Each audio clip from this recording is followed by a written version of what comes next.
Where you at, YouTube fam? This is HD, short for the Harvest Disseminator, bringing you a review of the Hasbro Marvel Legends 80 Years Iron Man. And without further ado, mes amis, let's chop them up.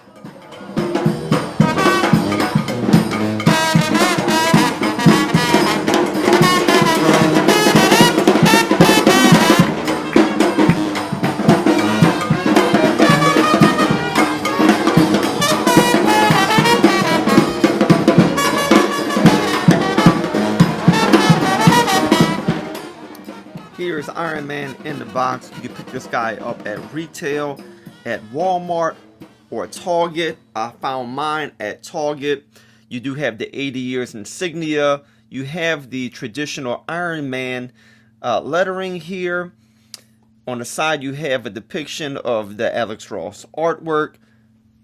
A nicer depiction here on the back, a more fuller view of Iron Man breaking through a wall here. You have a description of who he is. Same depiction on the side. Peg holder, plastic one here on top. You have the barcode here at the bottom. Again, Target and Walmart. Let's get this guy out of this box and let's see what he can do. And here is the 80-year Captain America fresh out the box. The action figure itself looks amazing. I did get some chipping on his shoulder here, and I put a little dent in this one simply by posing him a little bit earlier.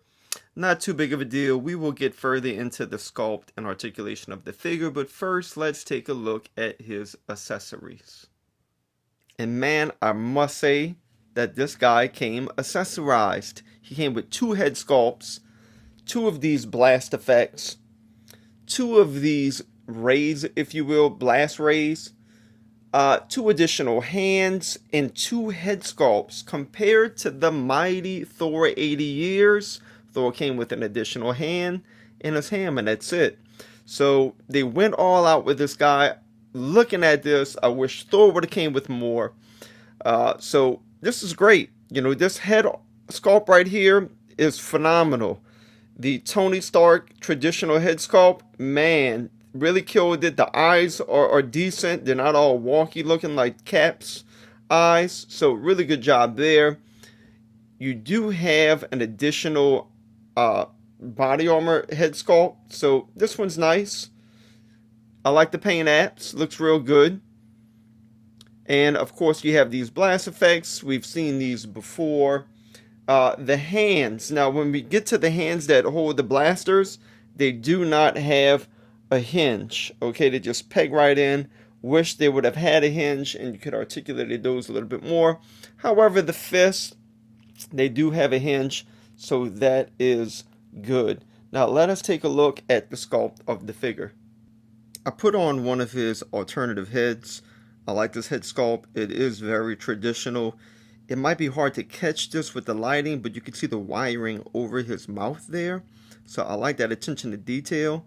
It's gold. It's pretty faint, but I can see the 4 or 5 wires coming over his mouth.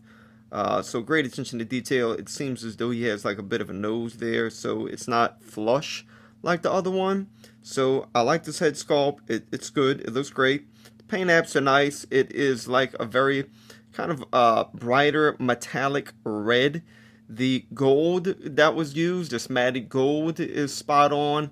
I really like it a lot. Let's look at the other head sculpt really quick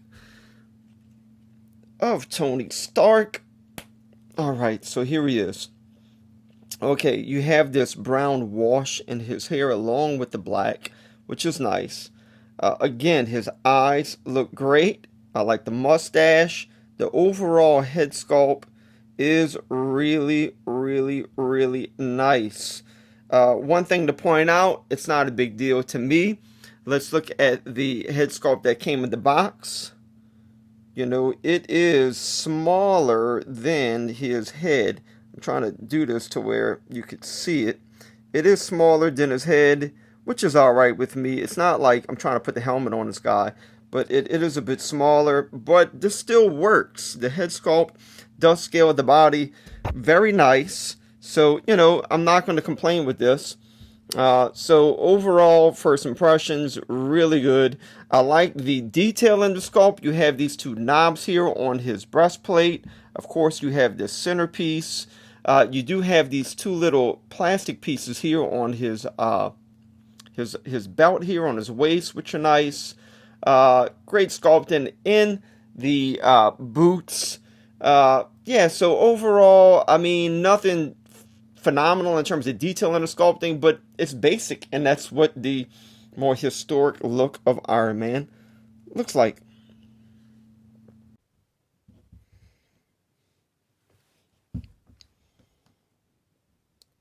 Articulation wise, you can get this guy to look up very far, which is good because if you want to put him in a flying mode, you can get that head back pretty decently far and make it appear as though he's flying. So that works. He could look down this far. You could do a full 360 here with the head. You can get it to tilt side to side just a tad bit. You do have this, this ab crunch right here, so you can get him to crunch down, not too far, but I mean, it's far enough. You can get him to go back about yay far. With the arms, what I like about it is you can get his arms to extend pretty far up and out, but be careful, you will chip the paint a little bit, and I did that already, and I think I even put a little dent. You can see more of the chips over here. Didn't come like that. I did that by just posing this guy, so that might happen, so just be aware of that. But however, you can get those arms pretty far up. You can get a 360 with the arms. You have upper bicep swivel. You have double jointed elbows. This hand, again, does not have a hinge, which I don't like. And I mean, it tends to kind of peg out when you just bend it a little bit. This one does have a hinge, and you have two of each, okay? You have two fists and two blaster hands. Let's see what else we got going on with this guy. Of course, you have the 360 with his waist. You have the upper thigh swivel, double jointed knees here. You do get his foot to go up that high, which is not that high, but look how far back these puppies go. That is very impressive. You have ankle pivoting. And of course, you have peg holes at the bottom of his feet. Now, with his accessories, I just want to point some things out. You can get these accessories to peg both on his feet. Something just fell and came along with that. So you can get that effect going with his feet. You can get this going also with his hands, as I showed in the outset of the video. So these accessories work real nice with this guy. When I first saw the accessories, I was like, they don't really match this guy that much, but they go well with him when you see him in person. So I like him a lot. And the 80-year Iron Man stands in at right above 6 feet, not quite 6.5, or actually right at 6.5. Here's the 80-year Iron Man scale next to the other two figures that came in this wave. The 80 years Thor and the 80 years Captain America. And here he is scaled next to two New Orleanian superheroes. You have the single jointed elbowed Gambit and the single jointed elbowed Monica Rambeau. My overall sentiments of the figure is that I like it. It's a great figure. I feel like in terms of the wave, I feel like the Thor is was standing at number 1.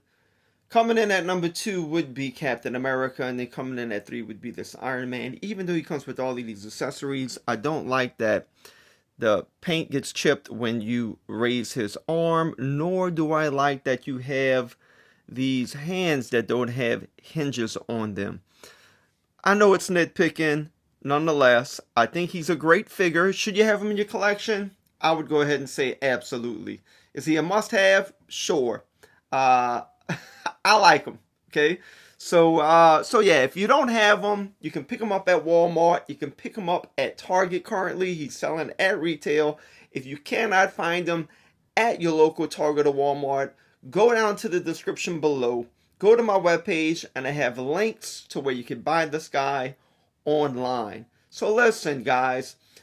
The Cap says he wants you to subscribe to my channel. So now it's almost like a patriotic duty. So please subscribe hit the notification bell, like this video, and until next time, mes amis, as we say here in New Orleans, laissez le bon temps rouler.